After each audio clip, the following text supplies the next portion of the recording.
எல்லாருக்கும் வணக்கம். நேற்று என்னோட திரௌபதி 2ஆம் படத்திலிருந்து முதல் பாடல் எம்கோனே அப்படின்ற பாட்டை வந்து வெளியிட்டிருந்தோம் லகர் யூடியூப் சேனலில் ஜிப்ரான் சார் இசையில். அந்த பாடலை பாடகி சின்மை அவர்கள் பாடியிருந்தாங்க.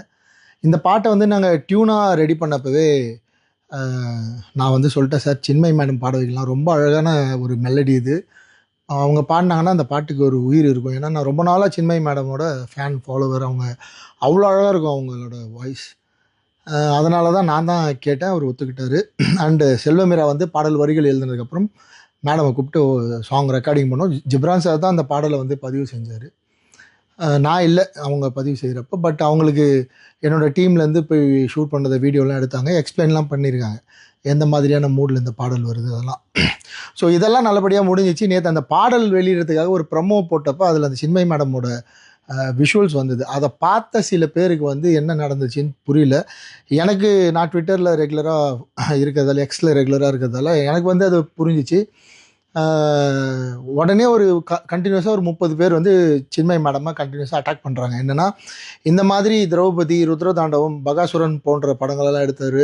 அவர் வந்து ஒரு குறிப்பிட்ட மக்களுக்காக தான் படம் எடுப்பார், அவர் வந்து பெண்களுக்கு எதிரான படம் எடுப்பார் அப்படிலாம் சொல்லி, நீங்கள் அவர் படத்தில் போய் எப்படி பாட்டு பாடலாம், நீங்கள் பெரிய புரட்சியாளர், இப்போ வந்து இவங்க புரட்சியெலாம் எங்கே போச்சுன்னு சொல்லி அவங்க சின்மை மேடம் கண்டினியூஸாக அட்டாக் பண்ண உடனே எனக்கு அப்போவே புரிஞ்சிடுச்சு இவங்க ஏதோ ரியாக்ட் பண்ண போகிறாங்கன்னு. ஆனால் என்ன ரியாக்ட் பண்ண போகிறாங்கன்னு தெரியல. நான் நினச்ச மாதிரியே அவங்க வந்து இந்த பாடலை நான் பாடியதற்காக மன்னிப்பு கேட்டுக்கொள்கிறேன், இந்த சித்தாந்தத்தில் படம் எடுக்கிறாங்கன்னு தெரிஞ்சால் நான் பாடாமலே இருந்திருப்பேன் அப்படின்னு ஒரு ட்வீட்டை வந்து டக்குன்னு போட்டாங்க. எங்ககிட்டயோ இல்லை இசையமைப்பாளர்கிட்டயோ எந்த விதமான விளக்கமும் கேட்காம.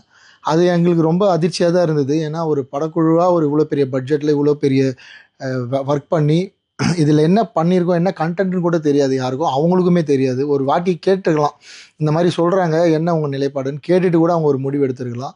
ஸோ எடுக்காமல் அந்த மாதிரி ஒரு மன்னிப்பு கேட்டதால் எனக்கு வந்து நம்ம என்ன சித்தாந்தத்தில் இருக்கிறோம், நான் என்ன சொல்வேன், எப்போவுமே கடவுள் இருக்குதுன்னு சொல்கிற ஆள் நான். இங்கே தமிழ் சினிமாவில் அதுதான் பெரிய பிரச்சனை, கடவுள் இருக்குது கடவுள் இல்லை அப்படின்னு சொல்கிற சித்தாந்தம் தான் இங்கே பெரிய சித்தாந்தமாக இருக்குது. அதை சுற்றி தான் மொத்தமும் இருக்குது.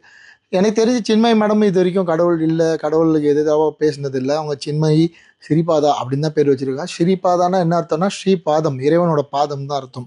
ஸோ பேர்லேயே அவங்க வந்து இறைவனை தாங்கி தான் இருக்காங்க. ஸோ எனக்கு சித்தாந்தமாக நான் அவங்க கூட எதில் வேறுபட்டு நிற்கிறேன்னு தெரியல. அப்படி இருந்தால் கூட நான் இவங்களுக்கெல்லாம் பாட மாட்டேன், இந்த மாதிரி சித்தாந்தம் இவங்கெல்லாம் பாட மாட்டேன்னு எங்கேயாவது அவங்க ஸ்டேட்மெண்ட் கொடுத்துருந்தா கண்டிப்பாக நான் கூப்பிட்ருக்க மாட்டேன்.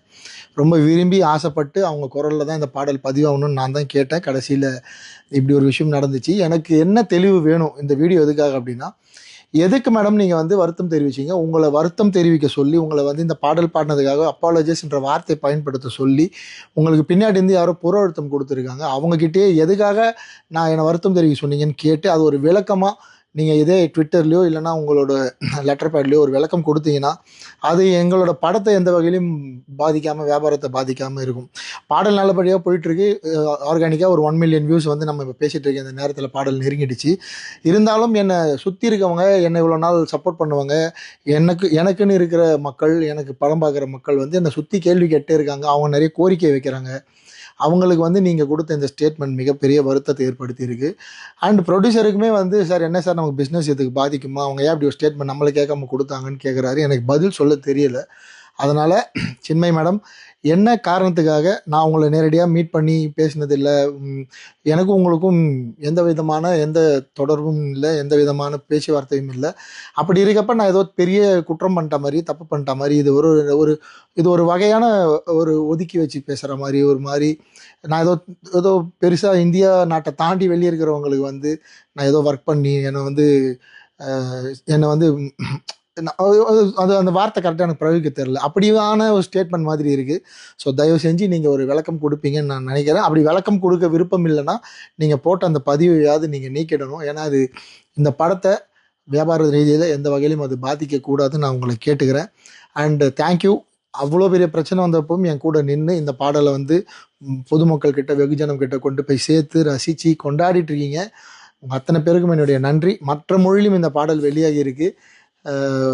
ஸோ அந்த மொழிகளுக்கும், அந்த மொழியில் பாட்டு பார்த்து ஃபோன் பண்ணி பேசின ஆயிரக்கணக்கான ரசிகர்களுக்கும் இந்த நேரத்தில் நான் வந்து நன்றி தெரிவிச்சுக்கிறேன்.